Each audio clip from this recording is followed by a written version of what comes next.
Hey, hi guys, so I'm gonna try to make this video really quickly. The first thing I want to say is that I'm sorry, I've been really busy, which is the reason why I haven't been uploading that much, even in French. I also wanted to say that for those of you who are supporting me on Patreon, I won't be able to give away the rewards for the month of June and July because I'm gonna be really busy, and I hope you understand and I hope you can, just accept it, but I'm gonna be back in August. For those of you who don't know, I have a Patreon page if you like what I do on here and if you want to see more, because time is unfortunately money in my situation and I can't really afford to make as many videos in French and as many videos in English.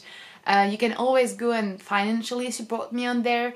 If you can spare $1 or $3, it would really make a difference. There are different amounts of money that you can pledge, but I would really not encourage you to go any further than $3 a month. A month. So yeah, that's all I had really to say. Today I am gonna talk about sex. It's been a while, so let's talk about sex. So this is something I've kind of always been quite clear about. I really don't like the fact that our society is hypersexualized, be it in the media, in various forms. It could be TV shows, it could be movies, it could be magazines and social media. In the way that sex is presented and taught, in the way that relationships have evolved and dating has evolved. Yeah, I think the hypersexualization of society is really obvious if you just want to, open your eyes and look at it. It's not to say that I'm for a censorship or that I am for a lack of discussion about sex and sexuality, but I really think that there's a difference between quality and quantity, which is maybe a video that I could, do in the future as well. But today what I wanted to talk was more about, the fact that this hypersexualization of society goes hand in hand with the fact that sex and having a positive, a successful sexual life or sex life is an indicator or a way to judge if someone's successful and happy and should be happy with their life. I think there are three main criteria in our day and age that are what most people and society as a whole use to kind of judge of the success of someone's life. It's the appearance, the outward appearance, like your look, and if you're beautiful according to society standards. Then there's money. And then there's sex. Forget about education, kindness, and all those things. They don't really matter anymore. And when I'm talking about these things, I'm not talking about individuals and what you think. I'm talking about what we can observe from more of a sociological even perspective. Have good sex, is associated with having frequent, intense, and efficient sex. And it's something that's very obvious, especially if you're quite young.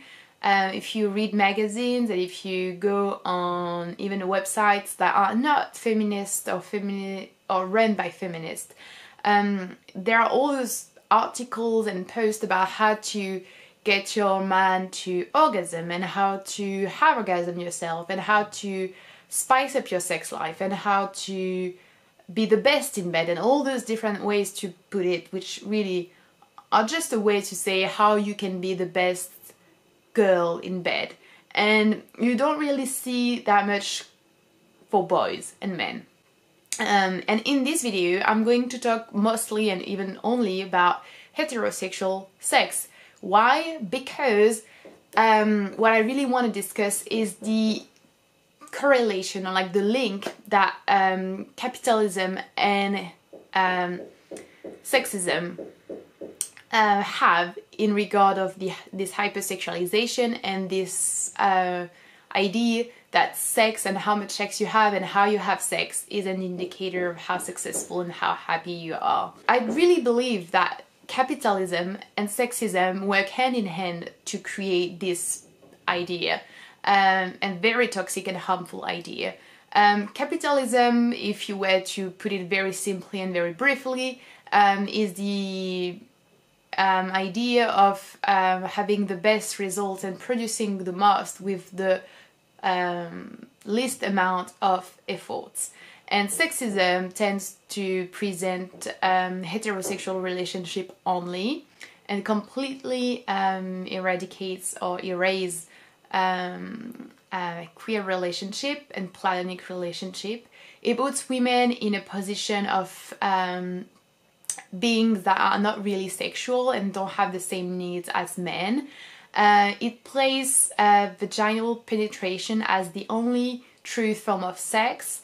It says that if you don't orgasm like in porn and if you don't have sex like in porn, you're not really having sex and you're not really enjoying yourself. And all of those things combined really have an impact on the way we see sex, I think, and the way we think of sex. And the result is pretty obvious. You know, when you look at heterosexual relationships, you can see that almost half of the women don't orgasm. And the number is very different and greatly different in lesbian relationships. So what it says, and what it really says, is that the way that sexism and capitalism work hand in hand is to sell sex using women and female objectified and sexualized bodies. And it places them in a way, in a position where they're not sexually active being, and they're not also taken seriously in the way, like in their needs, what they like, what they require, and what they could hope for in a relationship and in a sexual relationship. Also, the aspect of capitalism, which to me really is quite disturbing, is the fact that you want to produce the most with the least amount of efforts, which really works quite well with simple orgasm for men. If you're not talking about like connection and feelings and whatever, it's also something that we know more because we're taught more about men needs, men wants, and men anatomy in a way. But for women it's completely different, and the idea that, you know, women still and the idea that what's the most pleasurable for women, it's what's the most pleasurable for men, is completely wrong. But it's also too much work in a capitalist perspective and in a sexist perspective to take a lot of time talking, stroking, hugging, kissing, playing women's bodies, which so lead to this very high disproportion between how many men orgasm in a heterosexual relationship and how many women orgasm in a heterosexual relationship. And it also not only has an impact on orgasm, but also on how much women want sex.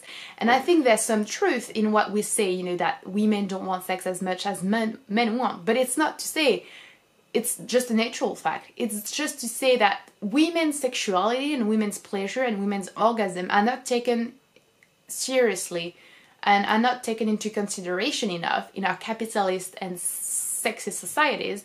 So often they're not satisfied and they lose, I'm pretty sure, a lot of interest in sex. So you have for women a very difficult position, which is also difficult for men because they have to perform, but it's even more difficult for women because they're in this position where they are the object of sex and they are always bombarded with these images of women being really sexual and being really like sexualized, and they have all those images of women are getting a lot of pleasure from sex in movies, in music videos and whatnot, but so little is actually said about how women get to this point. And I think it really is linked to capitalism and to sexism. You know, it's too much work to make a woman orgasm, and it's too much of a feminist thing to actually think that putting a penis into a vagina is not necessarily the best way to have a woman orgasm.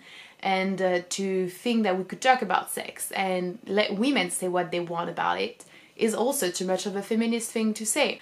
Anyway, I would be really glad to have any input and any feedback and have your opinion on this subject, guys. If you want me to make a video about quantity over quality when it comes to discussing and talking about sex, or if you want to suggest any sort of topic, feel free to do so, guys. Don't forget my Patreon if you want. And I shall see you soon. Bye bye.